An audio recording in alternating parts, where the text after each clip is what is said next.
ঘটনাটা খুব একটা বেশি দিনের নয়।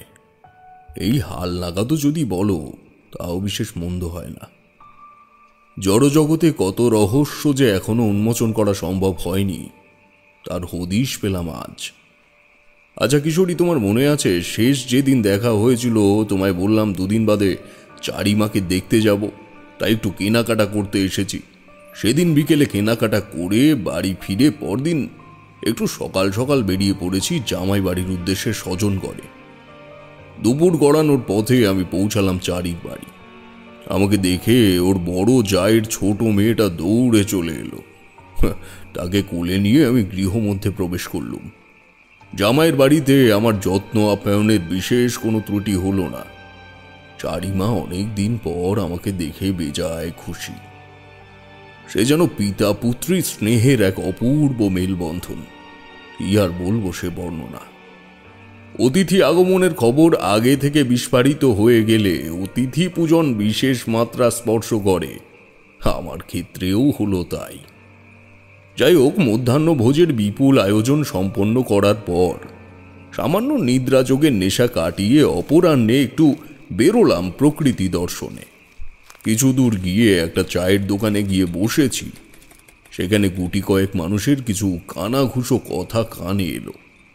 তাদের মধ্যে একজন বয়স আন্দাজ মধ্যবয়সী হবে, অথবা তার থেকে কিঞ্চিত বেশি। একেবারে জোয়ানও নয়, আবার বৃদ্ধও নয়।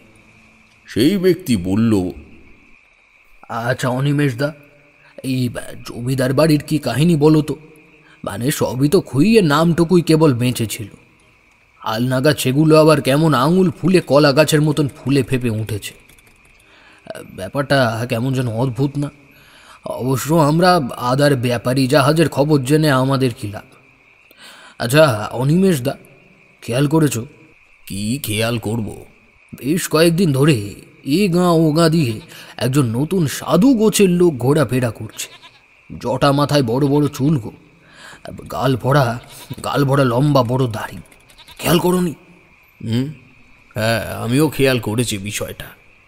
বেশ কয়েকবার সামনেও পড়েছে আমার। কেমন একটা যেন লাগলো ওনাকে, বুঝলে? সে যাগ্যে বাদ দাও। বাবুগুড়ে লোক কবে কোথায় কি থেকে কি নেই।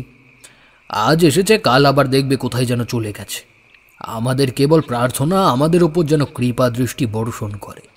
ওই আর কি রক্ষে, আমাদের বাড়িতে যেন চোরের উপদ্রব না ঘটে। আসালে অনিমেষটা, আমাদের ঘরে চুরি, পারলে চোর বাবাজি তার চুরি করা জিনিসপত্রই আমার ঘরে রেখে যায়। খাসা বলেছ হে। চলো বাড়ির দিকে ফেরা যাক। এখন না উঠলে বাড়িতে ফিরতে রাত করাবে। কাল আবার বৈঠক জমানো যাবে খন। হ্যাঁ চলো চলো, ওদিকে আবার আমার গিন্নিও বাড়িতে নেই, বুঝলে? ফাঁকা বাড়ি কিছুতেই রাখা যাবে না, চলো। তারা যে যার মতো উঠে দাম মিটিয়ে চলে গেল। সেদিন বিষয়টার প্রতি অত গুরুত্ব দেইনি। গৃহস্থ বাড়িতে চুরি, এ আর এমন মালুম দেওয়ার কি বিষয়? সে স্বাভাবিক ব্যাপার, হতেই পারে। সেদিনকার মতো চাটা খেয়ে দোকানদারের সঙ্গে কিঞ্চিত খোঁজ গল্প করে সন্ধ্যা নাগাদ বাড়ি ফিরলাম। পরদিনই বাড়ি ফিরে আসবো, কিন্তু মেয়ের বাড়ির লোকেরা আমার থেকেও বেশি অতিথি পরায়ণ। অগত্যা সেদিনও অন্যের ভার অপরের ওপর পড়ায় আমিও বেশ খানিকটা গায়ে এলিয়ে দিলাম। পরদিন সকালে সে কি কাণ্ড! লোকের টুকটাক জানতে পেরেছে আমি এসেছি, সে কারণে ওই টুকটাক লোক হাত দেখানো, ভাগ্য বিচার এসব করার জন্য এলো। মোটামুটি ওই হেলে তুলে দিন পার করে বিকেলে যেন কোনো মতেই আর বাড়িতে মন টেকে না। তাই সেদিনও বিকেলবেলায় গেলুম ওই চায়ের দোকানে। মনের কথা আর ধৈর্য ধরে শোনার মতো মানুষ পেলে খাতিরটা বেশ ভালোই জমে, বুঝলে? হে তোমাদের মতো। তার উপর সেই ব্যক্তি যদি সমবয়সী বা প্রায় সমবয়সী হয়, তাহলে তো মনে করো আড্ডার 8 আনা উসুলি হয়ে যায়। সেদিন একটু বেলা থাকতেই বেরুলাম। আত্মীয়ের বাড়িতে এক বেলার থেকে দুবেলা থাকলে কেমন যেন একটা জড় পদার্থের মতো অনুভূতি হতো। তাই সেই ঘোর কাটাতেই একটু বেলায় বেলায় বেরোনো আর কি। সে যাই হোক, চায়ের দোকানে গিয়ে চায়ের ভার হাতে নিয়ে দোকানদারের সাথে কথার ঝুলে ঝুলে হঠাৎ দোকানদার এমন কিছু বলল যার শেষটা শুনে আমি রীতিমতো স্তম্ভিত। ভয়ে যেন শরীরের সব পশম দাঁড়িয়ে যায়। সে বললে, বুঝলেন ঠাকুর মশাই, অবাক করা বিষয় আর কি বলবো। চোখের সামনে যা দেখছি তা তো বিশ্বাস করতে পারছি না। আবার অবিশ্বাসও যে করবো তাও করার উপায় নেই। শুনেছি পয়সা থাকলে নাকি বাঘের চোখও মেলে, কিন্তু সত্যিই কি পয়সা থাকলে সব হয় ঠাকুর মশাই? দোকানদারের প্রশ্নটা খুব একটা কঠিন নয়, তবে সঠিক উত্তর দেওয়াটা তার থেকেও বেশি কঠিন। বললুম, দেখো ভাই, আমার অভিজ্ঞতায় যা মেলে না এমন জিনিস পয়সায় খুব কম আছে। তবে ভালোবাসা, যত্ন, এগুলো তো পয়সায় পাওয়া যায় না। তবে যদি আমার পেশার কথা বলো, তবে বলবো আমার অর্জিত অনেক শক্তি আমি এই পয়সার লোভে হারিয়েছি। না না ঠাকুর, আমি সেসব বলছি না। টাকা সব কিছু হয় না, বুঝলেন, কিন্তু যেখানে মা লক্ষ্মীর স্বয়ং বসবাস সেখানে জমদূতিরা কখনো পৌঁছাতে পারে? আপনি তো ঠাকুর দেবতা নিয়ে অনেক কিছুই জানবেন, আপনি বলুন না, এরকম হয় নাকি? মা লক্ষ্মী আর যমদূত, কি হয়েছে ব্যাপারটা একটু বলো দেখি। ঠিক ধরেও যেন ধরতে পারছি না। সে এক মহামারী কাণ্ড, বুঝলেন। সারা অঞ্চলে সাড়া পড়তে আর বাকি নেই ঠাকুর মশাই। পাশের গ্রামে জমিদার শিবনারায়ণ চাটুর্যে, সে বাড়ির বৃত্তি বৈভব যেন দিনের পর দিন বাড়ছে, উপচে পড়ছে সব কিছু। মা লক্ষ্মীকে যে কি দিয়ে ওরা তুষ্ট করে কে জানে। তা এ তো ভালো কথা, এতে মহামারী হবার কি আছে? আহা ঠাকুর মশাইকে শুনুন না সবটা, তারপর আপনারও ওই একই কথাই মনে হবে। আচ্ছা বলো আগে শুনি পুরোটা। জমিদার বাড়িতে বর্তমানে শ্রেষ্ঠ কর্তা শিবনারায়ণ চাটুর্যে, তার কর্তার ভাইয়েরা এবং তার পরবর্তী উত্তরসূরিরা বাপ ঠাকুরদা থেকে শুরু করে নাতি পুতি মিলে পরিবারটা বেশ ভালোই বড়, বুঝলেন কি না। ঠাকুরের আশীর্বাদে বংশের বাতি জেলে রাখার উত্তরসূরিরও সেরকম অভাব নেই। কিন্তু কিন্তু ঠাকুর মশাই 5-7 মাস হলো ওদের পরিবারে যেন এক জমের প্রকোপ পড়েছে। নেই নেই করেও হলো প্রায় 12 কি 13টা মতন ছোট ছোট ছেলে পুলে আসে ওই বাড়িতে। তারপর মরতে মরতে এখন ওদের পরিবারে কেবল বেশি আছে মাত্র 5 কি 6টা বাচ্চা। এদিকে টাকা পয়সা কিন্তু কোনো অভাব নেই ঠাকুর। মাসখানেক আগেই শিবনারায়ণের মেজো ভাই দেশ বিদেশে বাণিজ্য করে বাড়ি এলো। নাম ডাক খ্যাতিরও কোনো শেষ নেই। কিন্তু এত টাকা পয়সা, সহায় সম্পত্তি দিয়ে কি হবে যদি বংশে বাতি দেওয়ারই কেউ না থাকে? বলছো কি হে, 5-7 মাসে সংসারের এমন অবস্থা হয়ে গেছে? তবে আর বলছি কি ঠাকুর মশাই। তবে মরে যাওয়ার কারণ কি? এমনি এমনি তো কেউ মরতে পারে না। দেখতে গেলে স্বাভাবিকভাবেই মৃত্যু হয়েছে, কিন্তু স্বাভাবিক হলেও সব যেন স্বাভাবিক না। এই ধরুন হঠাৎ করেই কোনো একজনের জ্বর বাঁধলো, আর জ্বর বাঁধলো তো বাঁধলো, কিন্তু মোটেও তা সারার উপায় নেই। একেবারে মরণ জ্বর যাকে বলে। এমন করেই তো জ্বরের পর জ্বর, কারোর বুকে ব্যথা, কারোর আবার হাঁপানির সমস্যা, এরকম লেগেই আছে একটার পর একটা। আচ্ছা, ওদের বংশ পরম্পরায় তো থাকতে পারে এমন অসুখ? না না না না ঠাকুর মশাই, না। বাপ ঠাকুরদার মুখে যতদূর শুনেছি ওদের বাড়িতে কেউ তো অকালে মরিনি। বৃদ্ধ বয়সে এসে রোগে শোকে ভুগতে ভুগতে মরেছে ঠিকই, কিন্তু কারোর এরকম প্রকারের রোগ ছিল না। হঠাৎ করেই কেমন জানি মহামারী শুরু হয়েছে। সাধে কি আর বলছি, মা লক্ষ্মী আর যমদূত একসঙ্গে ঢুকেছে ওদের বাড়িতে। কি বললে কথাটা? মা লক্ষ্মী আর যমদূত একসঙ্গে ঢুকেছে? হ্যাঁ, তো এই দেখুন, আপনাকে তো বলাই হয়নি আগের কথা, তা বুঝবেন কি করে? এই জমিদার বাড়ির কর্তারা মানুষ খুব একটা সুবিধের নয়। মানুষের একটু পয়সার ক্ষমতা থাকলে পা যেন মাটি আর ছুঁয়ে দেখে না, আর সেই জন্যেই সব হারিয়েছে। লোকের সব কিছু কেড়ে কুড়ে নিয়ে আজ নিজে শুধু অভিশাপ কুড়িয়েছে। নিঃশ্বাস নিঃশ্বাস, বুঝলেন ঠাকুরমশাই, নিঃশ্বাসেই শেষ হয়েছে ওরা। থাকার মধ্যে ছিল বংশ পরম্পরায় হয়ে আসা জমিদারি নামটুকুই। পরে কি জানি কি করে কৃপা পেল মা লক্ষ্মীর। 7-8 মাস আগে ওদের ভাগ্য ফিরতে শুরু করলো। ভাগ্য ফেরার সাথে সাথে আবারও শুরু করলো ওদের সেই দাপট। আর তার মাসখানেক পর ওদের ওপর শুরু হলো জমেদের দাপট। বলো কি? তবে আর বলছি কি, ডাক্তার বুদ্ধি কিছুই করতে পারে না, আর করবেই বা কি করে? রোগেরই তো ভালো করে পরীক্ষা নিরীক্ষা করার জন্য তো সময় লাগবে, তা সে সময়টুকু তো দেয় না ওরা। ধরুন আজকে রোগ হলো, মাঝখানে একদিন গেল, পরদিন সব শেষ। এরকম একজনের অসুখ হলে 2 থেকে 3 দিন, কি খুব যদি বেশি হয় তাহলে 4-5 দিন পর মরে যাচ্ছে। মানিকদা, কড়া করে একটা চা দাও। হঠাৎ করে এমন প্রসঙ্গে বাধা পড়ায় দুজনে থেমে গেলাম।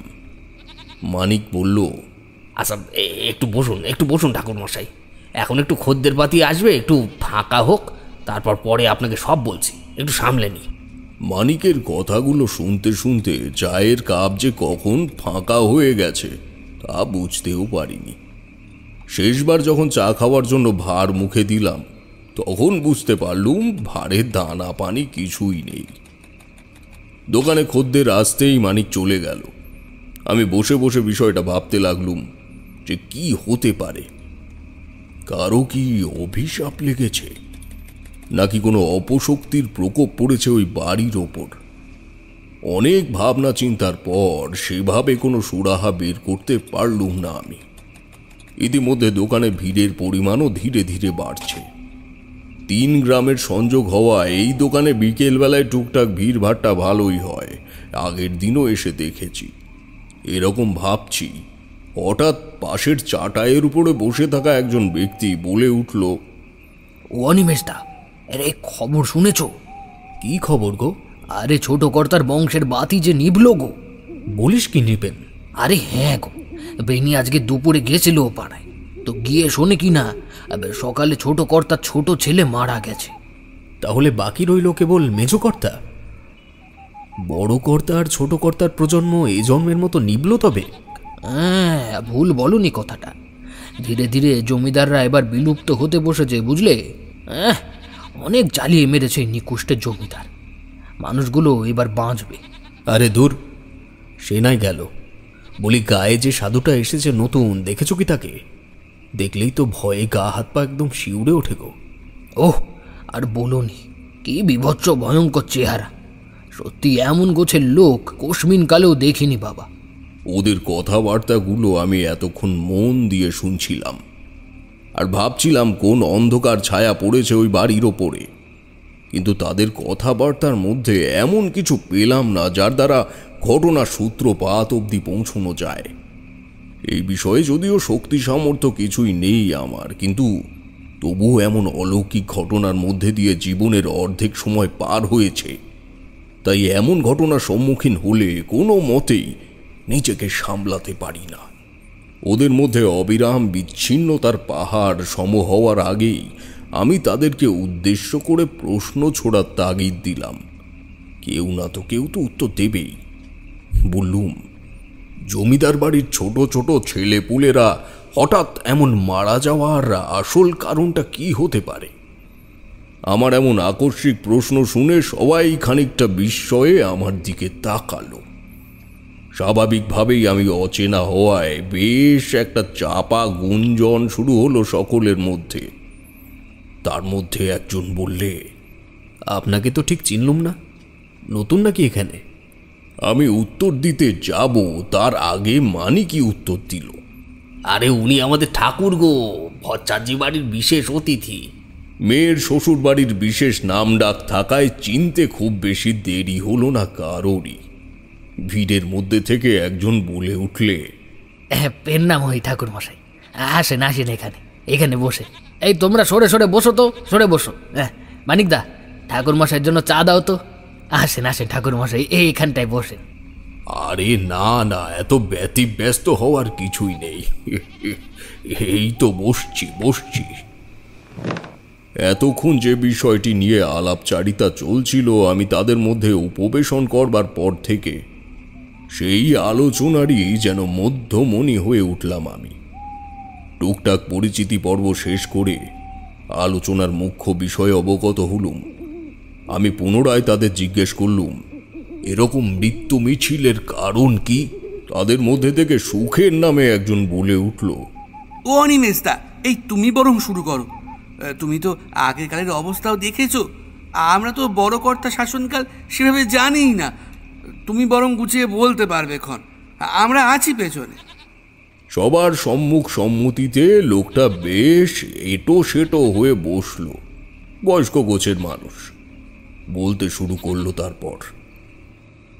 আমি অনিমেষ কুমার বসু, সবাই আমায় অনিমেষদা বলেই ডাকে। এই পাশের গায়ে থাকি। গ্রামে কেমন যেন আকাল পড়েছে ঠাকুরমশাই, আর ওই জমিদার বাড়িতে লেগেছে রাতের বেলায় পাহারা। তবুও সেসব পাহারা বসি ও চোরের হাত থেকে যেন কিছুতেই রেহাই মিলছে না। আপনি তো ঠাকুর, পণ্ডিত মানুষ, তা কইতে পারবেন এমন ধারা অনাথ সৃষ্টির কারণ কি? সবার মুখে একটা প্রস্ফুটিত চিন্তার ছাপ, যেন সবাই প্রাণপণে চাইছে এই ঘোর চিন্তার দেওয়াল ভেঙে বেরোতে, কিন্তু কিছুতেই পারছে না। ভেসে যাওয়া কুটোর মতো যা পারছে তা আঁকড়ে ধরে এই দুরবস্থার অবসান ঘটাতে চাইছে। অনিমেষবাবু, আমি কালকেও এ বিষয়ে টুকটাক শুনেছি। আপনারা আমায় খেয়াল করেননি হয়তো। আসলে আমি তো এখানকার বাসিন্দা নই, তাই ঘটনার বিস্তারিত সেভাবে জানি না। আপনি যদি আমায় ঘটনার শুরুতে বা শুরুর আগে থেকে কিছু বলেন, তাহলে আমি হয়তো উৎস বের করতে পারলেও করতে পারি। অবশ্য আপনি জানবেনও বা কি করে, তাও তো কথা। ততক্ষণে মানিক এসে চা দিয়ে গেছে। আমি চায়ের কাপে মুখ দিয়ে চুমুক দিতে উনি ঘটনার বিবরণ দিতে শুরু করলেন। সে অনেকদিন আগের কথা, বুঝলেন ঠাকুরমশাই। বয়স তখন আর কত হবে আমার, 16-17 কি 18-র কোটায়। তখনকার বড়বাবু শিবনারায়ণের বাবা বিশ্বেশ্বর চাটুর্যে বড় ছেলেকে মাত্রাতিরিক্ত ভালোবাসায়, বলতে গেলে সময়ের আগেই ছেলের আবদারে তাকে জমিদারের আসনে বসান। উনিও যে খুব একটা ভালো মানুষ ছিলেন তার কিন্তু নয়, তবে একেবারে অমানুষও ছিলেন না। ছেলের আবদার রাখতে করেননি এমন কোনো কাজ নেই বললেই চলে। যবে থেকে বড়বাবুর সুপুত্তুর জমিদারির দায়িত্ব নিল, তবে থেকেই যেন কপাল পোড়া শুরু হলো আমাদের মতো সাধারণ মানুষের। বয়সের ফারাক যদি বলেন, আমার থেকে খুব বেশি বয়সের বড় হবে না সে, এই 7-8 অমন সময়ের আশেপাশে হবে। বড় কর্তার 3 ছেলের মধ্যে মেজো ছেলে ছিল কেবল অন্য গোছের মানুষ। অর্থ অহংকারের প্রতি আকর্ষণ নেই বললেই চলে তার। একরকম দিন যেতে লাগলো। রোজ একটা না একটা মানুষের জীবনে দুর্ভোগ টেনে আনত ওই শিবনারায়ণ। কোনোদিন কাউকে সুস্থ অবস্থায় থাকতে দেয়নি। নিজের প্রয়োজন অনুযায়ী যখন যার ফসলের জমির দিকে নজর পড়ত, ছলে বলে কৌশলে তা হাতিয়ে নেওয়া যেন ওর নেশা হয়ে দাঁড়িয়েছিল। কপাল করে নায়েবও পেয়েছিল একটা। ওই যে কথায় আছে না, রতনে রতন চেনে, এক্ষেত্রেও হলো তাই। জমিদারের কাছের এক বন্ধুর নাম অশ্বত্থমা। নামেও অশ্বত্থমা আর কাজেও তাই। মহাভারতের দুর্যোধন আর অশ্বত্থমার মতন এদের বন্ধুত্ব আর কূটনীতিতে কোনো পার্থক্যই ছিল না। যেন সেই মহাভারত থেকে এরা দুজন এই যুগে এসে জন্ম নিয়েছে। তবে যাই হোক, বন্ধু নায়েব হওয়ায় আমাদের যেন কপালে দুর্ভোগ আরও এঁটে বসল। জমিদারের মন জুগিয়ে চলার জন্য আমাদের মতন সাপোসা মানুষের ওপর অকথ্য অত্যাচার করত, আর নানাভাবে ইনিয়ে বিনিয়ে আমাদের নামে মিথ্যে কথা বলত। সে কি দুর্দিন ছিল ঠাকুরমশাই, আপনাকে বলে বোঝাতে পারবো না। এমনই একদিন চোখ পড়ল গায়ের দরিদ্র ব্রাহ্মণের এক টুকরো জমির ওপর। অবশ্য বাপ ঠাকুরদার আমলে জায়গা জমি খুব একটা কম ছিল না। বড় রাস্তার ধারে বেশিরভাগ জমি থাকায় ওই কসাই জমিদার একটু একটু করে তা ছলে বলে নিয়ে নিয়েছে। যেটুকু অবশিষ্ট ছিল, এবার নজর পড়ল তার উপর। তখন সবে বিকেল গড়িয়ে সন্ধ্যের দিকে বেলা গড়াচ্ছে। আকাশের রং খানিকটা রাঙা হয়ে এসেছে। যে যার মতো মাঠের কাজ ছেড়ে বাড়ি ফিরছে। আমার জমিটা খানিক পূবের দিকে থাকায় আমি বিজনদের বাড়ির সামনে গিয়ে দাঁড়িয়ে আছি। সেদিক দিয়েই আমি বাড়িতে ফিরতাম। তো সেদিনও ফিরছি, বেশ দূর থেকে একটা কানাঘুষো কথা ভেসে আসছিল। একটু জোর পায়ে হেঁটে তাড়াতাড়ি সেদিকে যেতেই শুনি নায়েব বলছে, শোনো বিজন, ভালো কথা বলছি, জমিদারের কথা মেনে নাও, তাতে তোমারও মঙ্গল আর আমাদেরও মঙ্গল। আর তাছাড়া কি দরকার বলো তো ঝামেলাঝাটি করে? হ্যাঁ, ভালো লাগবে কি যদি পাইক পেয়াদে এসে তোমাদের গাঁ থেকে উচ্ছেদ করে দেয় তখন? দেখুন নায়েব মশাই, বাপ ঠাকুরদা সহ পূর্বপুরুষ ধরে বাস আমাদের এই গাঁয়ে। ভিটে মাটি অনেক কষ্টে এইটুকু জিয়ে রেখেছি। নিতে নিতে প্রায় সবই নিয়ে নিয়েছে ওই জমিদার। এইটুকু চলে গেলে আমায় মা বউ নিয়ে পথে বসতে হবে। আহা, চটে যাচ্ছ কেন? আরে জমিদার মশাই তোমার জমির ন্যায্য মূল্য দিয়ে তো জমি কিনবেন নাকি? থামুন, এর আগে 10 কাঠা জমি নিয়ে আমায় কেবলমাত্র পয়সা দিয়েছেন। এর আগে আপনি তো এমন মিছা কথা বলে টিপ ছাপ দিয়ে নিয়ে গেলেন। পয়সা চাইতে গেলে আপনি দেন জমিদার মশাইয়ের দিকে ধাক্কা, আর জমিদার মশাই দেন আপনার দিকে ধাক্কা। দেখ বিজন, তুই জমি দিবি কি না জমিদার মশাইকে? আমি আমার জান থাকতে এই জমি কিছুতেই নিতে দেব না। আপনারা গরিবের জমি জমা লুট করে বেশি লাভ করবেন, আর আমরা আমাদের ন্যায্যটুকু বুঝে নিতে গেলে লাঠি নিয়ে তেড়ে আসেন। এই অন্যায় আমি আর মেনে নেব না। আপনারা আসতে পারেন এবার। কাজটা তুই ভালো করলি না। ব্রাহ্মণের ছেলে, ভেবেছিলাম মান দেব, কিন্তু তুই তার ধারে কাছেও ঘেসলি না। ঠিক আছে, এবার দেখ জমিদার মশাই তোর কি করে। এই কথা বলে পাইক পেয়াদা নিয়ে নায়েব বিষধর সাপের মতো ফুঁসতে ফুঁসতে চলে গেল সেদিন। ততক্ষণে বিজনের বাড়ির সামনের দিকে ঘরে ফেরা মানুষের ভিড় জমে গিয়েছে। বিজনের বউ কাঁদতে কাঁদতে এসে বলছে, তুমি কেন ওনাগো লগে কথা কইতে গেলে বলো তো দেখিনি? এরপর যদি সত্যি সত্যি লাঠি নিয়ে তাইরা আসে, বাড়ির লোকগুলি নিয়ে যামু কোথায়?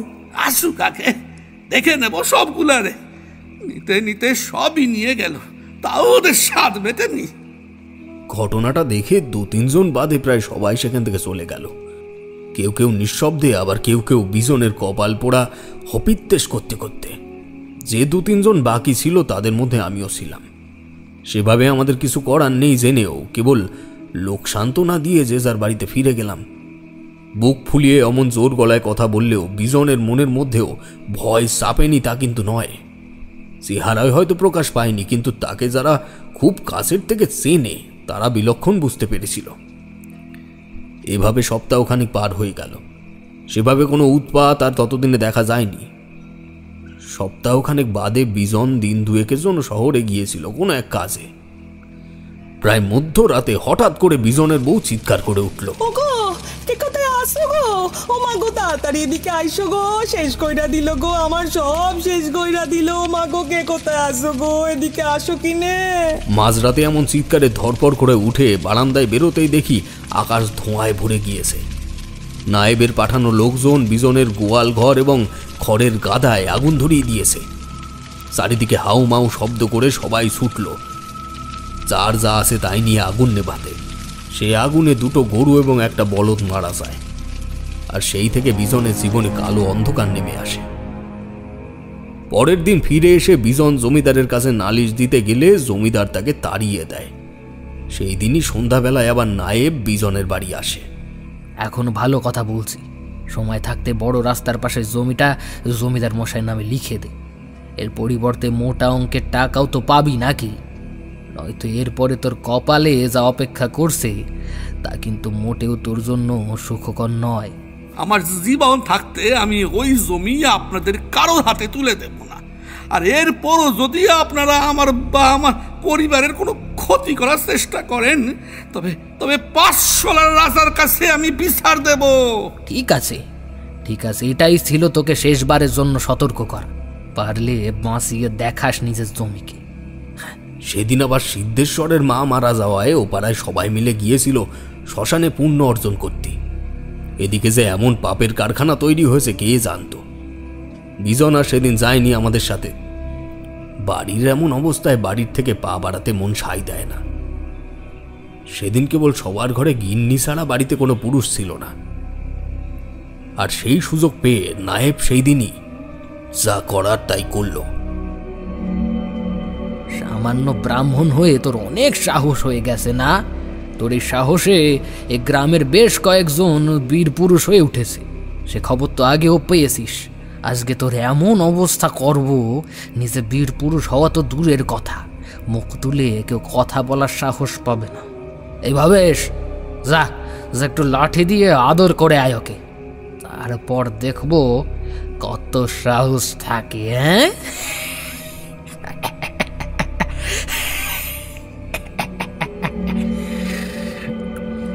শ্মশান থেকে আমরা যখন ফিরে আসি তখন রাত বেশ ভালোই গাঢ় হয়েছে।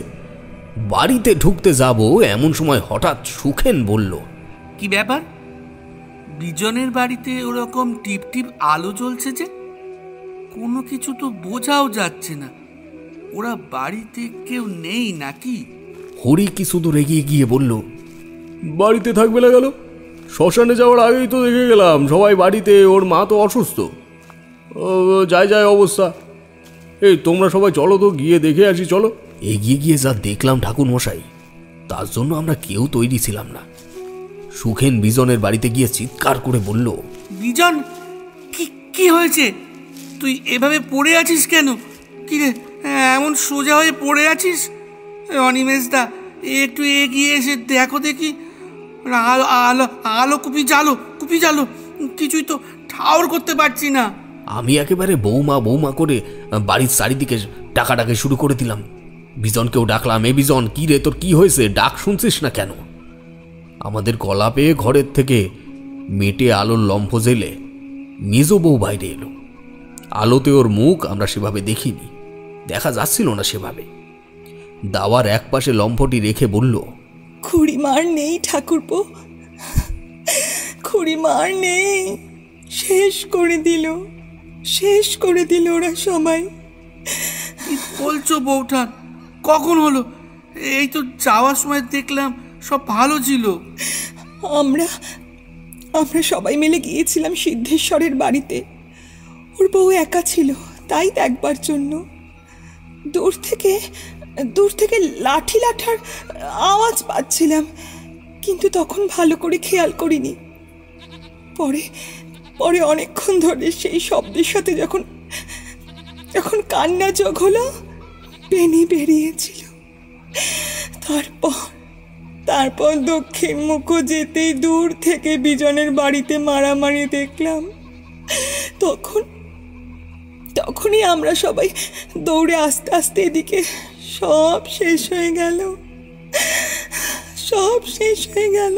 কি বলছো মেজ বউ? কারা করলো এসব? হ্যাঁ দাদা, বেনিদের বাড়ি অবধি যখন আসলাম, দেখলাম বামুন বউ কাঁদতে কাঁদতে বাইরে উঠোনে এসে কি একটা বলতে যাচ্ছিল। অমনি তার মাথায় লাঠির বাড়ি পড়ে, আর তখনই ও মাটিতে লুটিয়ে পড়ে। আমরা সবাই চেঁচিয়ে লোক জড়ো করে ওদের বাড়িতে পৌঁছাবার আগেই লাঠিয়ালের দল ওদের বাড়ি থেকে বেরিয়ে যায়। তোমরা সবাই চুপ করো, দেখছো না বউ ঘুমোচ্ছে? তোমরা সবাই চুপ করো, আস্তে কথা বলো। বিজন, বামুন বউ, ও বামুন বউ, মেজ বউ, দেখো তো বামুন বউয়ের কি হলো? কোনো সাড়া শব্দ পাওয়া যাচ্ছে না কেন? সাড়া দেবে না, বউ আর কোনোদিনও সাড়া দেবে না। আমার মা আর বউ একসাথে ঘুমায় পড়ছে। শুধু মা আর বউ না গো, সাথে আমার ছেলেটাও ঘুমায় গেছে। দেখো না ওদের, দেখো না। ছেলে হবে কি করে? হতে তো দিল না, ওই জমিদার তো হতে দিল না। শহর থেকে বাড়ি ফেরার পর যেরকম একটা দুঃসংবাদ পেয়েছিলাম, সেই সাথেই একটা সুসংবাদও পেয়েছিলাম। ও বলেছিল আমাদের ঘরে নাকি কয়েক মাস পরে গোপাল আসবে। তারে আর আসতে দিল না গো অনিমেষদা, তারে আর আসতে দিল না।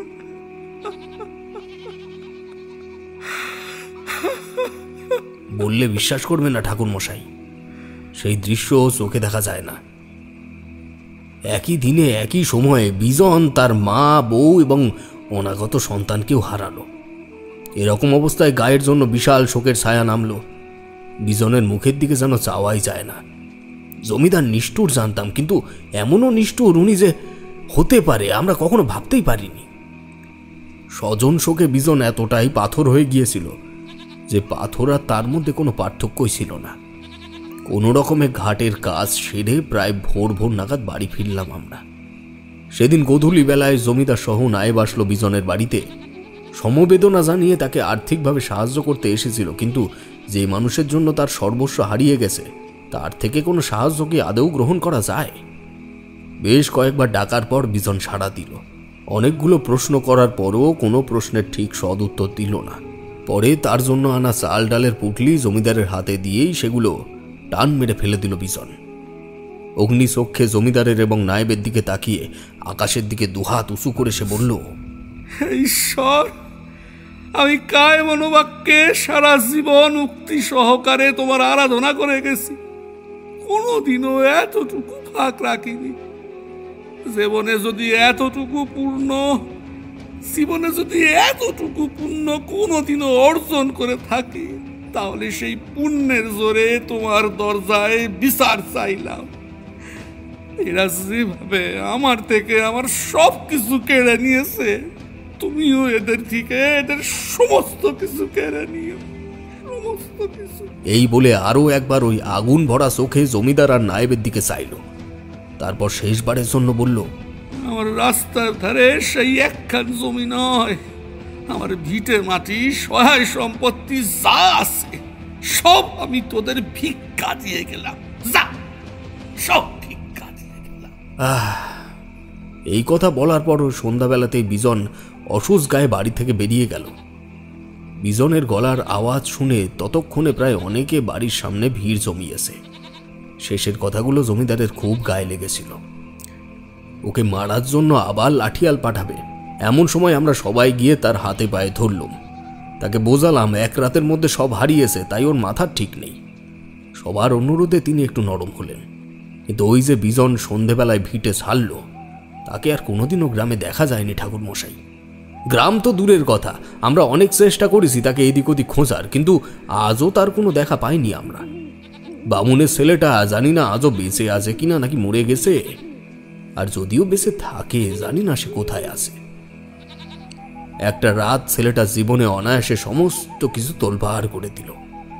হয়তো মরেই গেছে, নয়তো এক না একদিন ভিটেতে সে পা দিতই। অনিমেষের কথা শেষ হতেই দেখলাম ওখানে যতজন বসেছিল সবারই চোখের কোণে প্রায় জল চলে এসেছে। এমনও নিষ্ঠুর কোনো মানুষ হতে পারে ভাবলে শরীরের প্রতিটা রোমকূপ যেন দাঁড়িয়ে যায়। এরপর আমি যে কোনো প্রশ্ন জিজ্ঞেসে করব সে শক্তি আমার ছিল না। চায়ের দোকানে খদ্দেরের আনাগোনা লেগেই চলেছে, কিন্তু আমাদের গুটি কয়েক লোকের সে বিষয়ে যেন কোনো খেয়াল নেই। নীরবতার ভাঁজ ভেঙে অনিমেষ বলল, এখানেই শেষ নয় ঠাকুরমশাই। বিজনের হারিয়ে যাওয়ার পর বেশ কিছুদিন গায়ে আর কোনো ঝামেলাঝাটি হয়নি।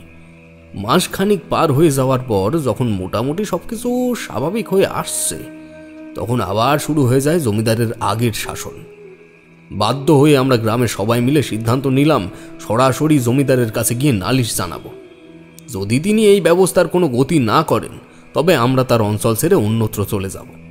কথা মতো সবাই মিলে জমিদারের কাছে গ্রামের সব খবর দিলে তার মাথায় যেন আকাশ ভেঙে পড়ে। তিনি জানালেন এমন কিছু তিনি নায়েবকে করতে বলেননি। নায়েব জমিদারের কাছে এসে বলল, আমরা নাকি তার কাছে পয়সার জন্য জোর করে জমি বিক্রি করে দিচ্ছি, এবং সেই নিয়ে নানান ধরনের মিথ্যে কথা নায়েব সাজিয়ে সাজিয়ে বলেই গেল। তখন আমরা সবাই জানতে পারলাম নায়েব আমাদের নামে মিথ্যে কথা বলে জমিদারকে ঠকাচ্ছে, এবং একইভাবে জমিদারের নামে আমাদের ঠকাচ্ছে। আর এই সব সে করছে শুধুমাত্র নিজস্ব মনোবাসনা পূর্ণ করার জন্য। সর্বসম্মুখে সেদিন নায়েবকে তার পদ থেকে বিচ্যুত করা হলো। বিজনের সাথে হওয়া অন্যায়ের জন্য তিনি আমাদের সবার সামনে খুবই লজ্জিত হলেন। সেই দিনই প্রথমবার আমরা বুঝলাম তাকে যতটা খারাপ আমরা ভেবেছিলাম, আমাদের জমিদার ততটা খারাপ নন। জমিদার মশাই নিজেও অনেক চেষ্টা করেছিলেন বিজনকে খুঁজে বার করার, কিন্তু কোনো জায়গায় তার কোনো চিহ্ন পাননি। ভাগ্যের এমনই নির্মম পরিহাস ঠাকুরমশাই। তার পরের বছর বর্ষাকালে নায়েবের বাড়ি বাস পড়ে ঘর বাড়ি তো পুড়লই, সাথে নায়েবের একমাত্র ছেলেও মারা গেল। সর্বশান্ত হয়ে গেল নায়েব, পথে বসল সে। ঠাকুরমশাই, কষ্টের নিঃশ্বাস কেড়ে নিয়েছে, এ তো হওয়ারই ছিল। জিনিসটা খুব খারাপ কিনা, একবার যার উপরে অভিশাপ পড়ে তাকে আর ছাড়ে না। নায়েবকে দিয়েই সর্বনাশের শুরুটা হয়েছে। তারপর ধীরে ধীরে জমিদার বাড়ির ঐশ্বর্য, প্রতিপত্তি, নাম ডাক সবই যেন হারাতে বসে। ধনভাণ্ডারের ধন থেকে কোষাগারের সবই প্রায় খালি হয়ে যেতে শুরু করে। এভাবে আস্তে আস্তে মা লক্ষ্মী চিরতরে তাদের বাড়ি থেকে বিদায় নেয়। পড়ে থাকার মধ্যে ওই জমিদারের নামটুকু, অধ্যত্ত তেজ অহংকার আর ক্ষমতা বলতে কিছুই তাদের অবশিষ্ট থাকে না। এভাবে বেশ কয়েকটা বছর কেটে যায়, তা প্রায় 15-20 কি 25 বছর তো হবেই। তখন সবে যৌবনে পা দিয়েছিলাম, আর এখন আমি এই বয়সে। এই হালে পড়ে মাস 7-8 হলো কিভাবে জানো ওদের ভাগ্য আবার সুপ্রসন্ন হতে শুরু করেছে। কিন্তু ভাগ্য সুপ্রসন্ন হলে হবে কি, বংশে এখন বাতি দেওয়ার লোকেরই অভাব হয়ে যাচ্ছে ধীরে ধীরে।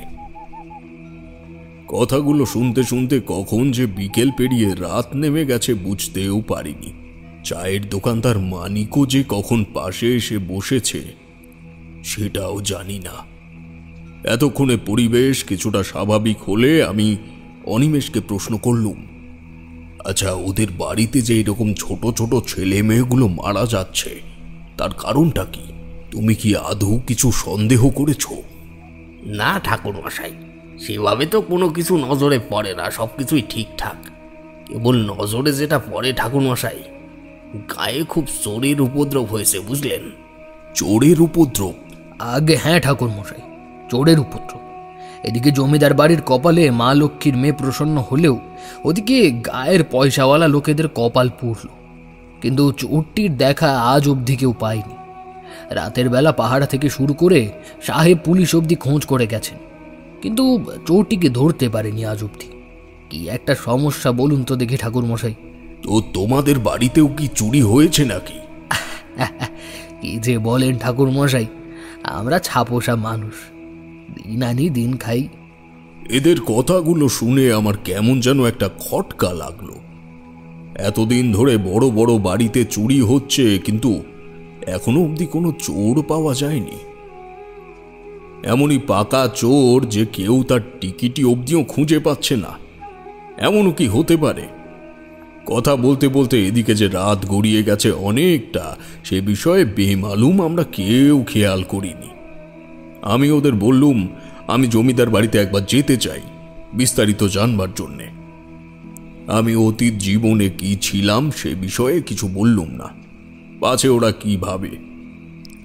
সুখেন আমায় আশ্বস্ত করল, কাল আমায় জমিদার বাড়িতে নিয়ে যাবে এই কথা বলল সে। বাড়ি ফিরে এসে চারিকে আরো 2 দিন থাকবো বলতেই সে খুশিতেই 8খানা। খাওয়া দাওয়া সেরে ঘরে গিয়ে সারা রাত এই বিষয় নিয়েই ভাবলাম, কিন্তু তেমন কিছুই পেলাম না খুঁজে। পরদিন একটু সকাল সকাল বেরিয়ে চায়ের দোকানের পর থেকে পথের হদিশ খুঁজে পা চালালাম সুখেনের বাড়ির উদ্দেশ্যে। বেশ কিছুটা পথ অতিক্রম করার পর দেখলাম সুখেন ধানের জমির আল পরিষ্কার করছে।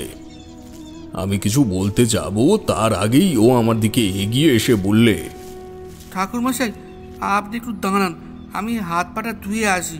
কিছু দূর যেতে যেতে ও ডাক ছাড়ল, অনিমেষ দা, ও অনিমেষ দা, ঠাকুর মশাই এসে গেছে, তাড়াতাড়ি এসো অনিমেষ দা। অনিমেষ আসলে আমরা 3 জন গ্রামের মেঠো পথের আঁকা বাঁকা আল ধরে এগুলাম জমিদার বাড়ির দিকে। এই বয়সে সত্যি আমার বিশেষ কোনো শক্তি নেই যদিও, তবু খারাপ প্রভাব বা কোনো অপশক্তির অস্তিত্ব অনুভব করতে পারি। জমিদার বাড়ি ঢোকার বেশ কিছুটা আগে থেকেই মনের মধ্যে কেমন যেন একটা অস্বস্তি পাকাতে লাগলো।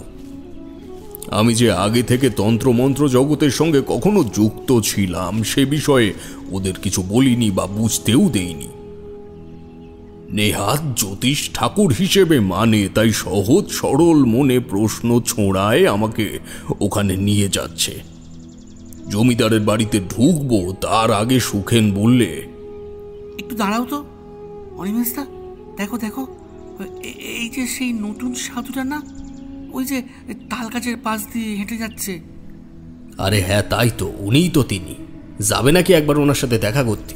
হ্যাঁ গো, আজকে একটু ওনার সঙ্গে দেখা করেই যাব। তাড়াতাড়ি চলো ঠাকুরমশাই, আপনাকে পৌঁছে দিয়ে আমরা ফিরব। শুনেছি ওনারা অনেক কিছু জানেন, বোঝেন। দেখি আমাদের ভাগ্য ফেরাতে উনি কিছু করতে পারেন কিনা। আর হ্যাঁ ঠাকুরমশাই, আপনি কিন্তু এখানেই থাকবেন, আমরা এসে আপনাকে নিয়ে যাবো খন। অনিমেষ দা, তাড়াতাড়ি পা চালাও। তারা 2 জন আমায় জমিদার বাড়িতে পৌঁছে দিয়ে বড় কর্তার সাথে পরিচয় পর্ব করিয়ে চলে আসলো। আমিও তাদের বিশেষ বাধা দিলাম না। বাড়িতে যে সত্যি মহামারী লেগেছে তা বাড়ির প্রতিটি কোণায় এবং দেওয়ালে প্রকাশ পায়। অপরিচিত কারোর সাথে বিশেষ ভাব জমাতে সময় লাগে, তার উপর এমন শোকের বাড়ি, সেখানে হঠাৎ করে কারোর মুখ থেকে কথা সরবে না সেটাই স্বাভাবিক। অগত্যা আমি চেঁচে প্রসঙ্গ বিস্তারের দিকে এগোলাম। নমস্কার জমিদার মশাই, আমি তারানাথ চক্রবর্তী, কলকাতা থেকে এসেছি। নমস্কার, আমি শিবনারায়ণ চাটুর্যে। বলুন, আপনাকে কিভাবে সাহায্য করতে পারি? যদিও এই মুহূর্তে আমার সেই মানসিক শক্তি ও সামর্থ্য নেই, তবুও চেষ্টা করব। আরে না না, চিন্তিত হবেন না, আমি এখানে কোনো সাহায্য চাইতে আসিনি। কেন এসেছি বা বৃত্তান্ত এটা ক্রমশই বলছি। তাহলে আপনার এখানে আসার কারণ? জমিদার মশাই, যদি কিছু মনে না করেন তবে কিছু জিনিস জানার জন্য আমি এখানে এসেছি। হয়তো সমাধানও করে দিতে পারি যদি বিষয়টি সম্পর্কে আমার অভিজ্ঞতা থাকে। আপনাদের যদি খুব অসুবিধা না থাকে তাহলে আমায় বলতে পারেন। ঠিক আছে, বলুন কি জানতে চান। বাড়তি প্রসঙ্গ না টেনে সরাসরি কথাই বলি। জমিদার মশাই, আমি এখানকার বাসিন্দা নই, তাই বিশেষ কাজে এখানে এসেছিলাম। সেখানে কথায় কথায় আপনাদের বাড়ির ঘটনাটা জানতে পারলাম। ছোট করে বলি, আমার বেশ কিছু পূর্ব অভিজ্ঞতা আছে এমন অলৌকিক বা অস্বাভাবিক বিষয়ের। তাই আপনাদের বাড়ির এই অনাকাঙ্ক্ষিত ঘটনাটি শোনার পর আর নিজেকে আটকাতে পারলুম না। বিষয়টি শুনে মনে হলো আপনাদের এই বাড়ির এই অনাকাঙ্ক্ষিত ঘটনাটি স্বাভাবিক নয়। আপনি কতটা বিশ্বাস করেন কিনা কিবা নাও বিশ্বাস করতে পারেন জানি না, তবে কোনো একটা অতি শক্তিশালী অশুভ শক্তির ছায়া কিন্তু আপনাদের বাড়িতে পড়ে আছে। তার সক্রিয় অস্তিত্ব আমি অনুভব করেছি। আপনি কে আমি জানি না, কি উদ্দেশ্য সাধনে এখানে এসেছেন সেটাও আমার অজানা। তবে উপযাজক হয়ে যেহেতু বিষয়টি তদারকি করতে চাইছেন, তখন সত্যি আপনাকে বিশ্বাস করতে মন চাইছে। আপনি নিঃসংকোচে বিষয়টি আমাকে জানাতে পারেন। ঈশ্বর করুন আমার যেন এই বিষয়ের অভিজ্ঞতা থাকে, এবং যদি জানা থাকে আমি অবশ্যই তার সমাধান আপনাকে দেবই। সমস্তটাই আমার কর্মের ফল ঠাকুরমশাই। যৌবনে মূলধন আর ক্ষমতার বড়াইয়ে আমি মানুষের সাথে এত অন্যায় করেছি যে ঈশ্বর তার শাস্তি আমায় এই বয়সে এসে দিচ্ছেন। কিন্তু ঠাকুরমশাই, ছোট ছোট বাচ্চাগুলো কি দোষ করেছে বলুন তো? এই বৃদ্ধ বয়সে ঈশ্বর আমায় না দেখে কেন ওদের তুলে নিচ্ছেন? শান্ত হন জমিদার মশাই, শান্ত হন। আচ্ছা, ঠিক কবে থেকে এই ঘটনা শুরু বা কেন হচ্ছে কিছু আঁচ করতে পারছেন? না ঠাকুরমশাই, তেমন কিছু আঁচ করিনি। শেষ হতে হতে সবকিছু শেষ হয়ে গিয়েছিল। টাকা পয়সা ক্ষমতার চিহ্ন পর্যন্ত ছিল না। কিন্তু জানি না মা লক্ষ্মীর কোন কৃপায় আবার ধীরে ধীরে আগের মতন অবস্থায় ফিরছিলাম। বাড়িতে ঢুকে পরিবেশ দেখে বুঝতেই পারছেন বিত্ত বৈভবের আমাদের অভাব নেই। কিন্তু ঠাকুরমশাই, জানি না কোন অভিশাপের ফলে আমাদের বংশের উত্তরসূরিরা আমাদের ছেড়ে চলে যাচ্ছে।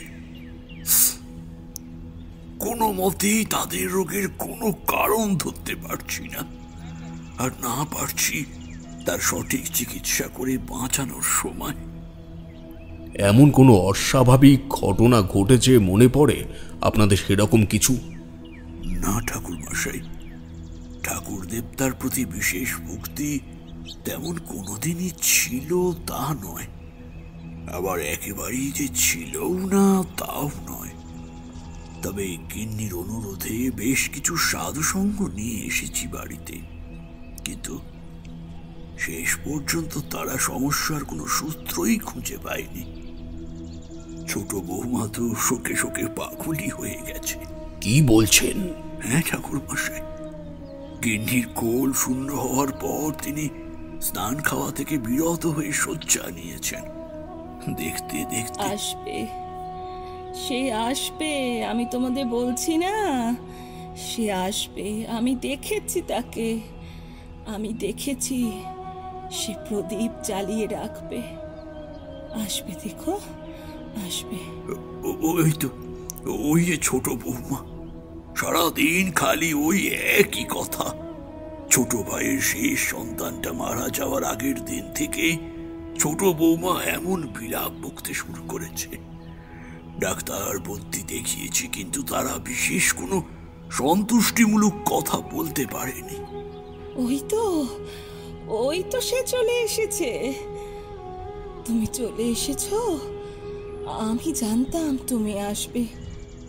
তোমাকে পাঠিয়েছে তাই না প্রদীপ জেলে রাখতে? কি গো, প্রদীপ জেলে রাখতে তোমায় পাঠিয়েছে তাই তো? শোকে মানুষটা পাগল হয়ে গেছে। সারাদিন কি যেন বিলাপ করতে থাকে। আমার সংসারটা বিত্ত বৈভাবে ভরে উঠেছে ঠাকুর মশাই, কিন্তু সংসারে কোনো শান্তি নেই। শেষ হয়ে গেছে আমার সংসার ঠাকুর মশাই, শেষ হয়ে গেছে আমার সংসার। সন্তান হারা এমন উন্মাদ জননীকে দেখে আমি যেন নিজেকে সামলে রাখতে পারছিলাম না। ছোট বউয়ের বয়স খুব বেশি নয়। এই বয়সে এসে এমন অবস্থা দেখে সত্যি মনে মায়া জন্মায়। দুজন সহচরী এসে ছোট বৌমাকে নিয়ে অন্দরের দিকে চলে গেল। আমি কিছুক্ষণ চুপ করে থাকার পরে বললাম, জমিদার মশাই যদি কিছু না মনে করেন তবে পরিবারের বাকি সদস্যদের সাথে একটু কথা বলতে চাই। চোখ মুছে নিয়ে নিজেকে একটু আশ্বস্ত করে বললেন, হ্যাঁ, অবশ্যই বলবেন, অবশ্যই বলবেন, আমি ব্যবস্থা করছি। এই দেখেছেন, সেই সময় থেকে আমি আপনার সাথে কথাই বলে যাচ্ছি। এই কে আছিস? ঠাকুর মশাইয়ের জন্য থাকা খাওয়ার ব্যবস্থা কর। বাড়িতে তৎক্ষণাৎ সবাই উপস্থিত না থাকায় আমি এ বিষয়ে বিস্তর খুঁটিনাটি জানলাম, কিন্তু বিশেষ কোনো সূত্র আমি বের করতে পারিনি। পরে বাড়িতে জমিদারের বাকি দুই ভাই ফিরে আসার পর আমার সংক্ষিপ্ত পরিচিতির পর বাড়ির মেজকর্তার সাথে কথা বললুম। হ্যাঁ ঠাকুর মশাই, বলুন, কি জানতে চান? আপনাদের কি মনে পড়ে এমন কিছু, যে কেউ অভিশাপ দিয়েছিল বা কোনো দেবতা বা অপদেবতার কাছে কোনো মানত করা ছিল? আমার অভিজ্ঞতা যা বলে, বংশ পরম্পরায় এমন কোনো ঘটনার সঙ্গে কেউ যুক্ত থেকে থাকলে এরকম দুর্ঘটনার শিকার হতে হয়। না ঠাকুর মশাই, বড় দাদার উপর জমিদারের দায়িত্ব থাকায় উনি একটু নিষ্ঠুর আচরণ করেছেন ঠিকই, কিন্তু এমন কিছু কারোর থেকে শোনেননি। তবে হ্যাঁ, তবে কি? অনেক বছর আগের কথা, এক শয়তান নায়েবের জন্য আমাদের এক প্রজা বিনা দোষে তার সব কিছু হারায়। শোকে দুঃখে উন্মাদ প্রায় ছেলেটি দাদাকে আর ওই নায়েবকে লক্ষ্য করে বলেছিল, ওর মতন আমরাও সব কিছু হারাবো। নিয়তি সেই নায়েবের থেকে সব কেড়ে নিয়েছে। এখন হয়তো আমাদের পালা। কি নাম ছিল সেই ছেলের? আমটা বোধ হয়, হ্যাঁ, বিজন, ব্রাহ্মণের সন্তান। বাউনের অভিশাপ লেগেছে ঠাকুর মশাই, তাই ভগবান আমাদের সবকিছু দিয়েও সবকিছু কেড়ে নিয়েছে। আমি যে ইতিমধ্যে বিজনের ব্যাপারে সব কিছুই জেনে গেছি, সেগুলো অপ্রকাশিত রাখলাম। এমতো অবস্থায় এগুলো নিয়ে আলোচনা যথার্থ নয়। তবে ছোট কর্তার সঙ্গে কোনো কথা হয়নি তখনও, কারণ সবে একটা দিন পেরুলো তিনি তার শেষ উত্তরসূরিকে হারিয়েছেন। এমন অবস্থায় তাকে প্রশ্নবাণে আষ্টে পৃষ্ঠে পেঁচিয়ে ধরতে আমারও মন সায় দিচ্ছিল না।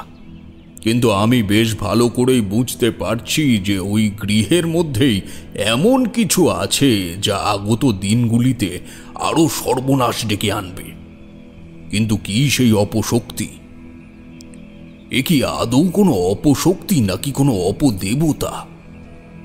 যেমন শুনেছিলাম তেমন জমিদার শিবনারায়ণের সেই তেজ অহংকার আর কিছুই নেই, বরং উনি মনে প্রাণে চাইছেন আমি যেন সত্যিই এর থেকে পরিত্রাণের একটা উপায় তাদেরকে বার করে দিই।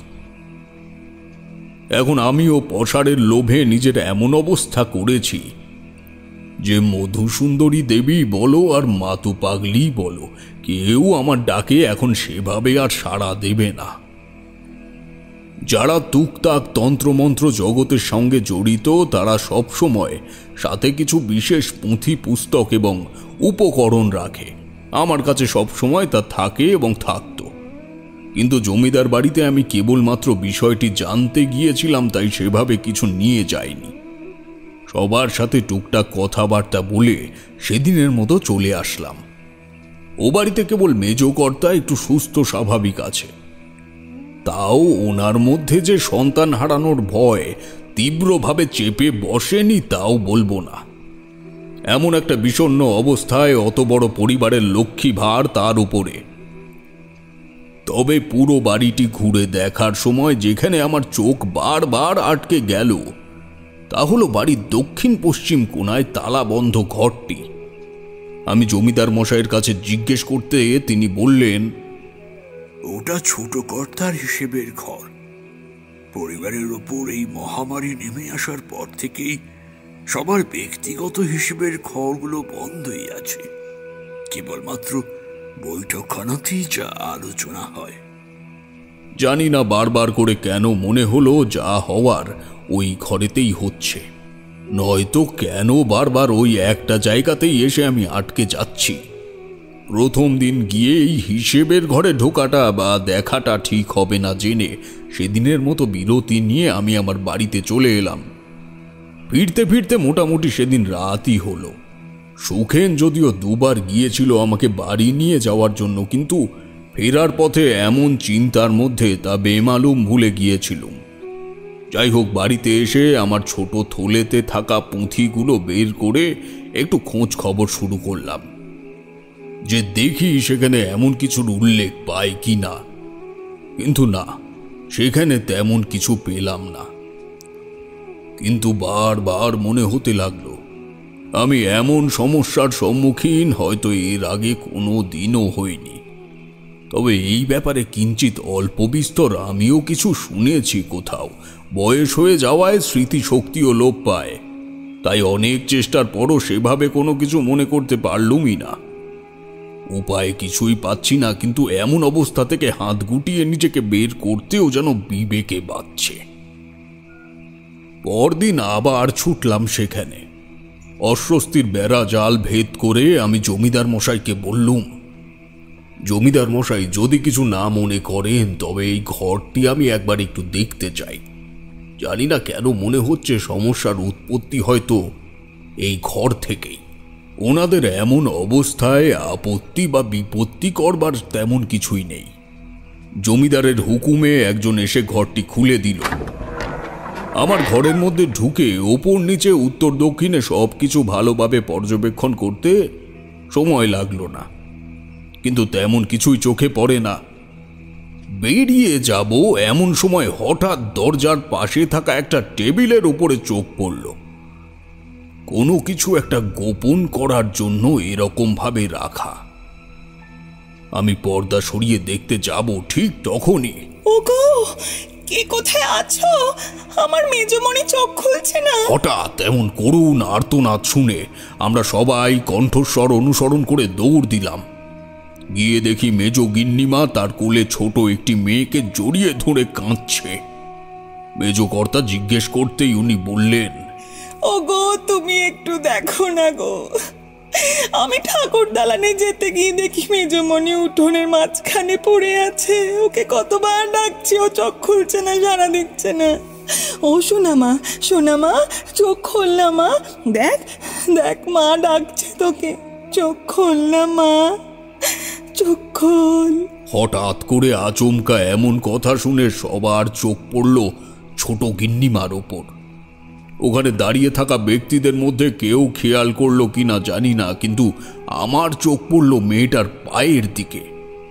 দেখি ধীরে ধীরে পায়ের আঙুলগুলো নীল বর্ণ হয়ে যাচ্ছে। বিষয়টি পুরোপুরি নিশ্চিত হওয়ার জন্য আমি একটু ঝুঁকে গিয়ে দেখি সেখানে পরিষ্কারভাবে দুটি ক্ষতের দাগ। বুঝতে বাকি রইল না কোনো এক বিষধর সাপে দংশন করেছে। তখনই আমি বুঝে গেছি বাড়ির আরো একটি প্রাণ অকালে চলে গেল। কেবল সান্ত্বনা দিতে আমি জমিদার মশাইকে বললুম, জমিদার মশাই, দ্রুত ওঝাকে খবর দিন। মনে হচ্ছে যেন কোনো বিষধর সাপে দংশন করেছে। মুখে কেউ কিছু না বললেও মনে মনে ধরে নিয়েছে কি সংবাদ আসতে পারে। হলোও তাই। ওঝা এসে সবার না বলা কথাটি বলে দিল। দুর্বল শরীর ও চিন্তা বিক্ষিপ্ত মন নিয়ে ঘাট শেষ করে সবাই বাড়িতে ফিরে এলাম। এই বাড়ির ওপর মা লক্ষ্মীর ছায়া থাকা সত্ত্বেও কেমন যেন একটা লক্ষ্মী ছাড়া ভাব, তাই না? যে যার যার মতো যেখানে সেখানে বসে পড়ছে, শুয়ে পড়ছে, কারোর দিকে কারোর কোনো নজর নেই। এমন একটা শোকাগ্রস্ত অবস্থাতে বাড়িতে ডাকাত পড়লেও কারো বিন্দুমাত্র কিছু আসে যাবে না। পারলে ডাকাতদেরই সবকিছু দিয়ে দেয়। এমন পরিস্থিতিতে কোনো মতেই আর বাড়িতে যেতে পারলাম না, ওখানেই থেকে গেলাম। বাড়িতে কে আসলো আর কে গেল তাই নিয়ে যেন কারোর কোনো চিন্তাই নেই। এভাবে আরো 2-3 দিন গেল। আমার অবস্থা ওই বাড়িতে এক প্রকার অন্ধের দৃষ্টির মতো। যাই হোক, আমি জমিদার মশাইয়ের অনুমতি নিয়ে সেই ঘরে আবার গেলাম। শেষবার যে কাজটি করতে বাধা পেয়েছিল তা সম্পন্ন করলাম এবার, কিন্তু যা আশা করেছিলাম তা পুরোপুরি ব্যর্থ হলো। কাপড় সরিয়ে দেখি সেখানে একটা পুতুল ঢাকা দেওয়া, কিন্তু অবাক হলাম পুতুলটাকে দেখে। ঠিক যেন একটা ছোট্ট বাচ্চা শিশু। চোখ নাক মুখ দেখলে মনে হয় অবিকল জীবন্ত। কাজে ব্যর্থ হয়ে নিরাশ হয়ে ঘর থেকে বেরিয়ে যাচ্ছি, তখন হঠাৎ মাথায় এলো এরকম একটা পুতুল ওভাবে সবার দৃষ্টি অগোচরে রাখা কেন? কোনো বিশেষত্ব আছে কি? তাই বা কেন হবে? আমি বরং মনে হচ্ছে একটু বেশি ভাবছি এবার। ঘর থেকে বেরিয়ে আসলাম ঠিকই, কিন্তু মনের মধ্যে খচখচানিটা যেন কোনো মতেই বের করতে পারলাম না। ঘুরে ফিরে বারবার মনে হচ্ছে ওই ঘরের মধ্যে লুকিয়ে আছে সেই সূত্র, কিন্তু কি বা থাকতে পারে?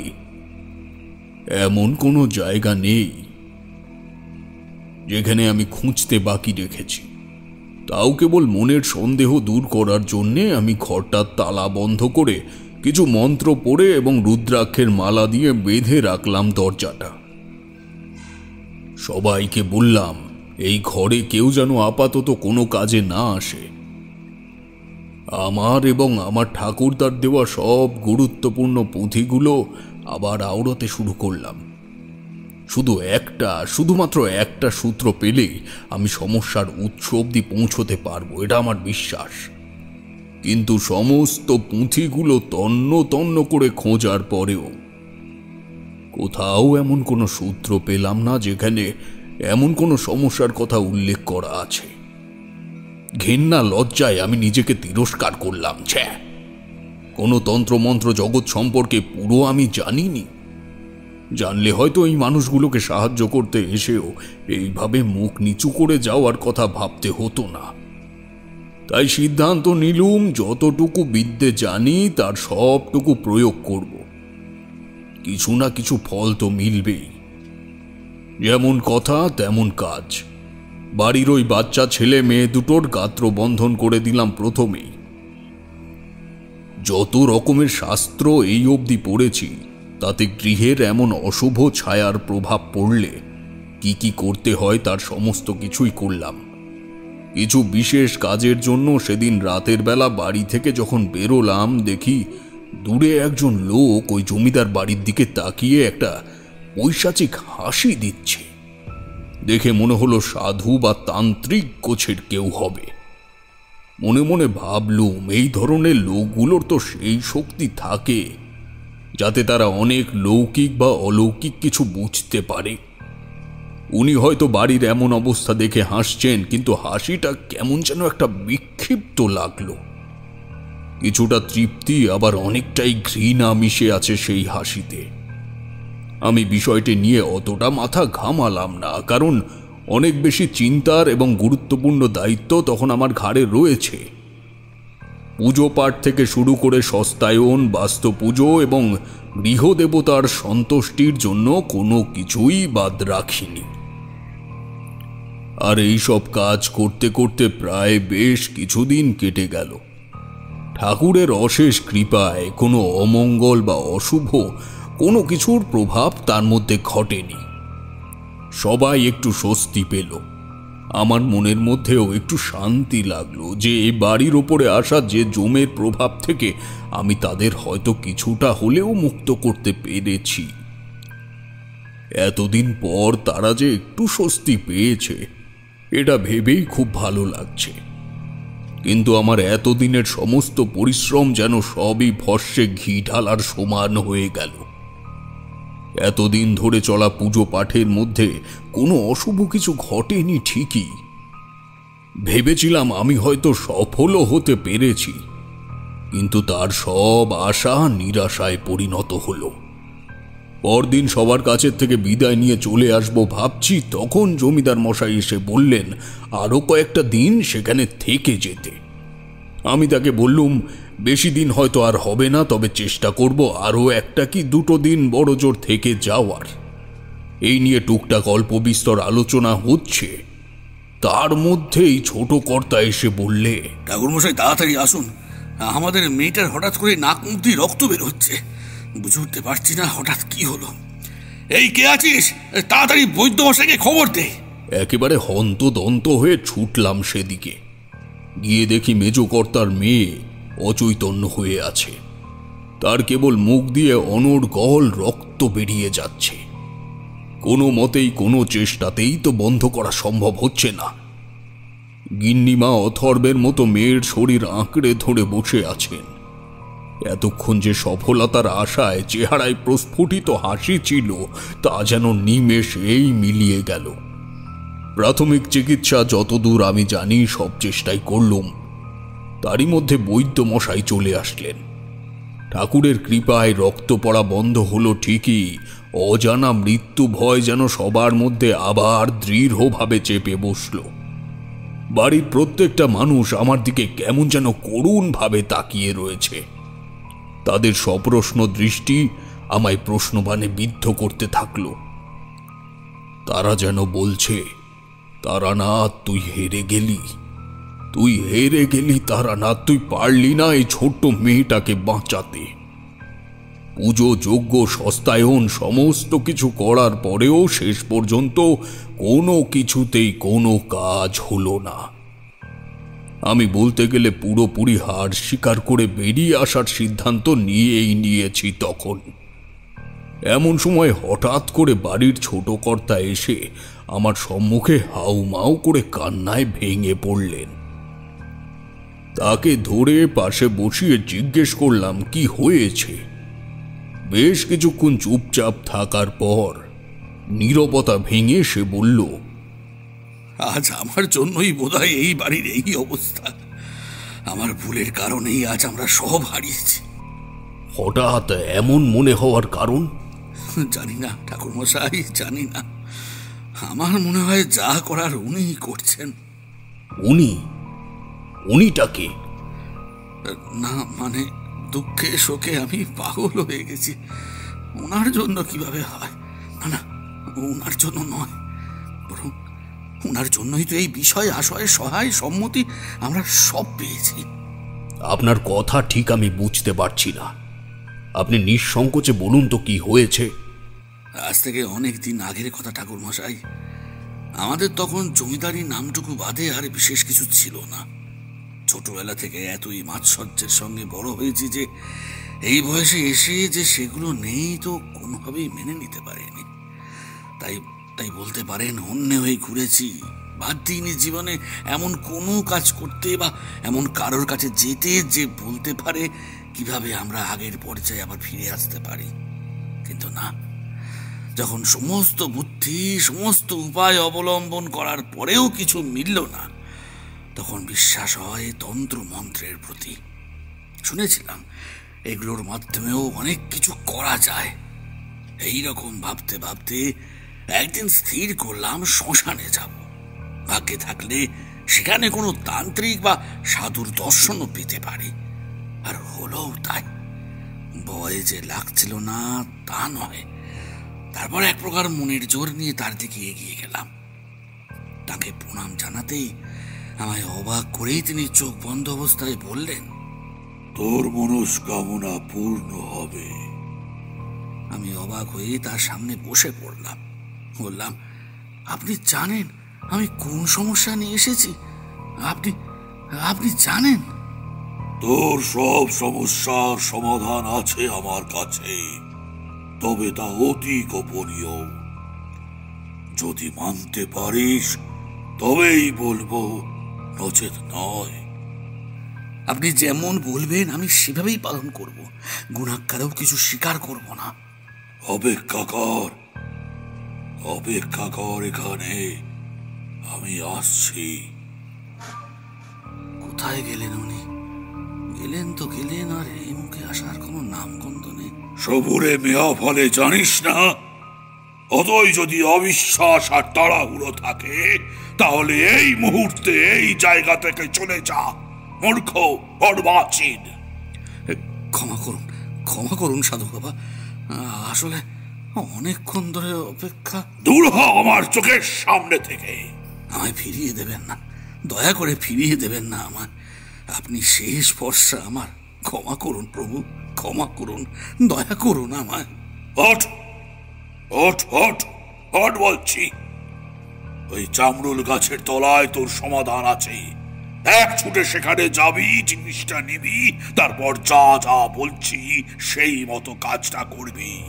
সাবধান, কেউ যেন এই সব বিন্দু বিসর্গ না জানে, তাহলে সর্বনাশ নিশ্চিত। আসছে, প্রণাম নেবেন সাধু বাবা। কি দিয়েছিল সেই সাধু বাবা আপনাকে? একটা পুতুল। পুতুল? হ্যাঁ ঠাকুর মশাই, একটা মাটির পুতুল। উনি বলেছিলেন আমি এ কথা যেন কখনো কারোর সামনে স্বীকার না করি, তাহলে নাকি অনর্থ হয়ে যাবে। অবশ্য এখন আর অনর্থ হওয়ার বাকি বাকি আছে। এত টাকা পয়সা, বিত্ত, বৈভব, কিন্তু দেখুন এসবের কোনো উত্তর শুনি নেই। তাই আজ আপনার সামনে সব বলেই দিলাম। কোথায় সেই পুতুল? আমার হিসেবের ঘরে দরজার পাশে টেবিলের ওপর রাখা ছিল। একটা মাটির পুতুল, তাই না? অবিকল জীবন্ত শিশুর মতো দেখতে। হ্যাঁ ঠাকুর মশাই, কিন্তু অযথা একটা পুতুলকে দোষ দিয়ে কি করব বলুন?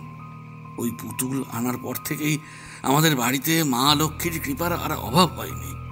ওই সাধুকে যদি আরেকবার আমার সামনে পেতাম, তবে এটি একটা উপায় আমি তার কাছের থেকে জেনে নিতাম, যাতে যাতে এই বংশের শেষ প্রদীপটুকু অন্তত রক্ষা পায়। আসলে আমাদের কপাল, পয়সার প্রতিপত্তিতে এতটাই অন্ধ হয়ে গেছিলাম যে ভগবানকেও ভয় পেতাম না। কত কিছুই করে বেরিয়েছে। একটা সৎ ব্রাহ্মণ, সেও হারালো তার সর্বস্ব আমাদের জন্য। কিন্তু তার শেষ কথাটাই আমাদের গায়ে লেগে গেল ঠাকুর মশাই। সে বেচারা হয়তো এখনো সপরিবারে স্বর্গ থেকে আমাদের দেখছে। ব্রাহ্মণের সাপ ঠাকুর মশাই, ব্রাহ্মণের সাপ, সে কি কখনো ভেঙে যায়?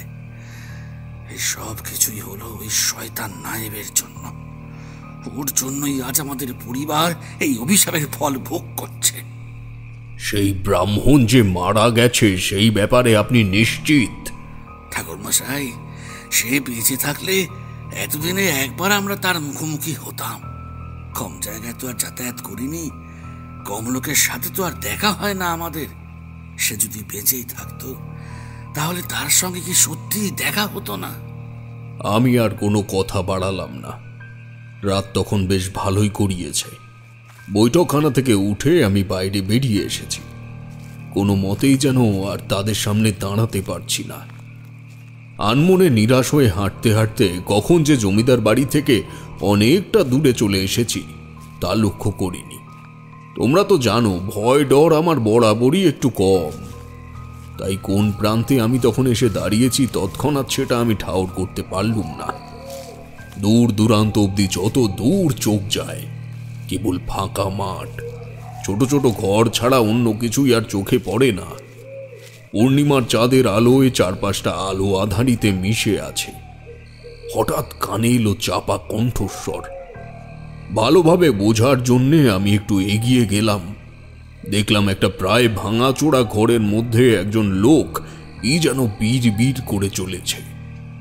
আরও খানিকটা এগিয়ে যেতে যা শুনলাম তা যেন আমার চিন্তা চেতনার বাইরে ছিল। অবশেষে অবশেষে অবশেষে আমি আমার লক্ষ্যে পৌঁছাতে পেরেছি। ওই নিষ্ঠুর পাষণ্ড এখন সর্বশান্ত, আর মাত্র একটা বাকি, আর তারপরে ওই পরিবার সমূলে বিনাশ হবে। শুনছ? তুমি শুনছ? আর একটু অপেক্ষা করো, শেষ আলোটা নিভিয়ে দিয়েই আমি তোমাদের কাছে চলে আসব। আর তো মাত্র একটু সময় বাকি, তারপর আমরা সবাই মিলে সুখে শান্তিতে একসঙ্গে থাকবো। কথাগুলি শোনার পরে আমি স্থির হয়ে দাঁড়িয়ে থাকতে পারছিলাম না। ভেতরে কে আছে? আর একজন বাকি মানে? সেই লোকটা কোনোভাবে জমিদারের নির্বংশ হয়ে যাওয়ার পেছনে দায়ী নয় তো? মনের মধ্যে দুশ্চিন্তার ঢেউ যেন উথাল পাথাল করে চলেছে। তাহলে কি জমিদারের নির্বংশ হওয়া থেকে কেউ আটকাতে পারবে না? এমন টালমাটাল অবস্থায় নিজেকে আর সামলাতে না পেরে ঘরের মধ্যে ঢুকে গেলাম। ঘরে ঢুকে যাকে দেখলাম তাকে দেখার পর আমার মেরুদণ্ড দিয়ে একটা ঠান্ডা শিরশিরে হাওয়া বয়ে গেল। এ তো সেই সাধু যাকে আমি জমিদার বাড়ির দিকে তাকিয়ে পৈশাচিকভাবে হাসতে দেখেছিলাম। আমার উপস্থিতি টের পেয়ে তিনি বললেন, কে তুই? সাহস হয় কিভাবে এভাবে আমার পিছু নেওয়ার? জানিস আমি তোর কি করতে পারি? তুমি আমার কিছুই করতে পারবে না। যৌবনে তন্ত্র জগতে আমি রাজ করতে না পারলেও টুকটাক অনেক ক্ষমতাই আমি অর্জন করেছি, তাই ওই ভয়ে আমাকে দেখিও না। সত্যি করে বলো, তুমি কে? কি বলছিলে একটু আগে? আমাকে সত্যি করে বলো, নয়তো এই মুহূর্তে আমি চিৎকার করে সকলকে ডাকবো। ডাক, যাকে খুশি ডাক, কেউ আসবে না, কেউ না। এই কথা বলে সে ভাঙা ঘর থেকে গট গট করে হেঁটে বাইরের দিকে চলে গেল। আমি বললাম, দাঁড়াও, কে তুমি? জমিদার বাড়ির এই অবস্থার জন্য তুমি দায়ী নও তো?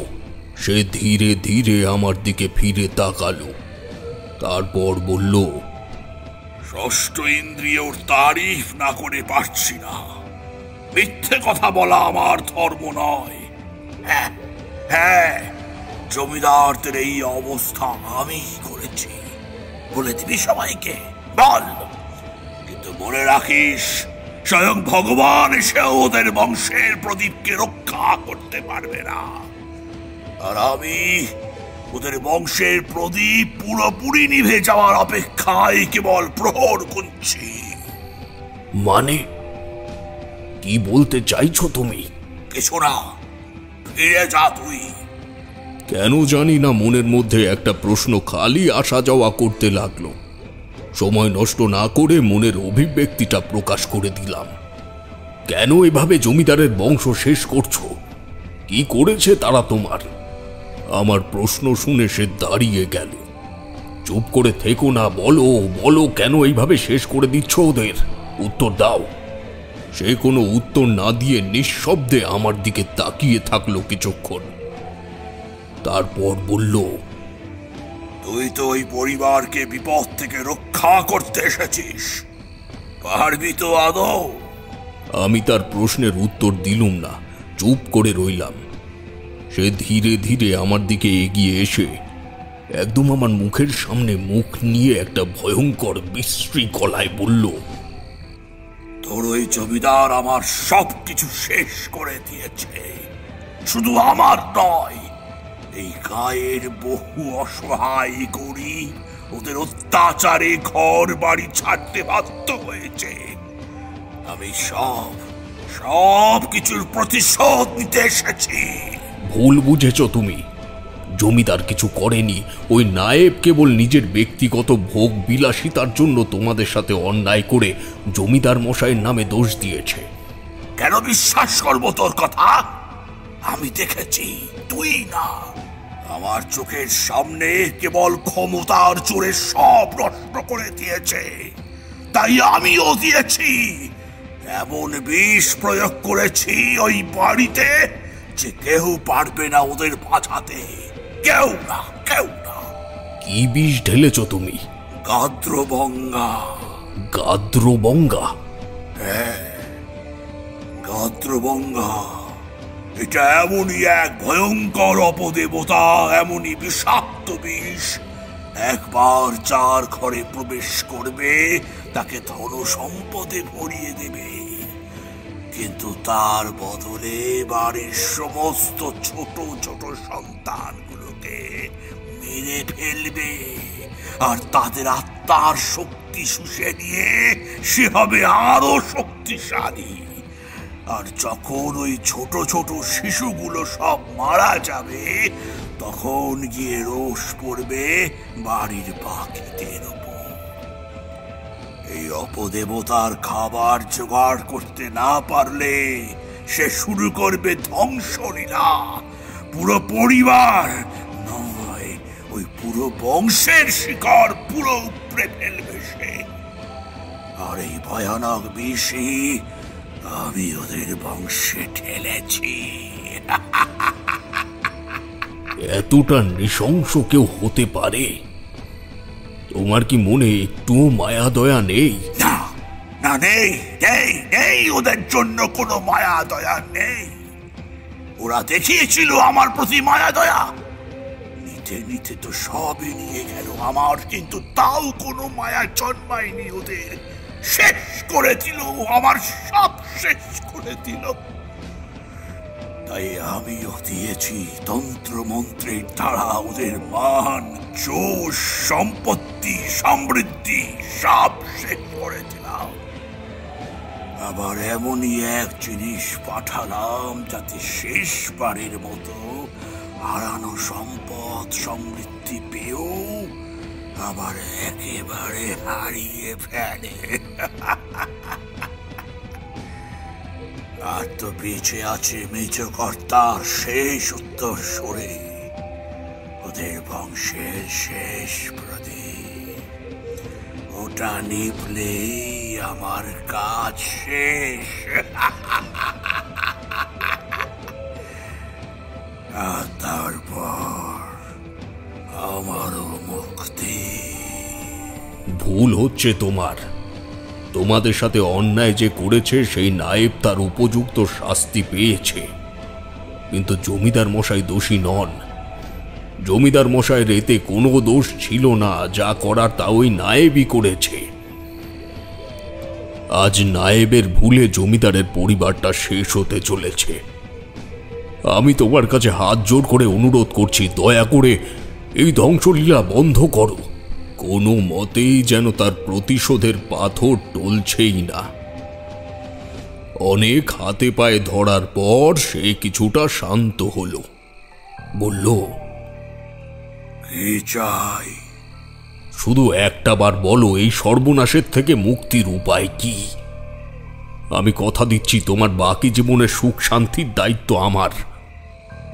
আমার সুখ আমি জানি কোথায় পাবো। এখন আমার গন্তব্য হবে কেবল সেদিকে। তোর কথাই আমি বিশ্বাস করলাম, হারানোর মতো কিছু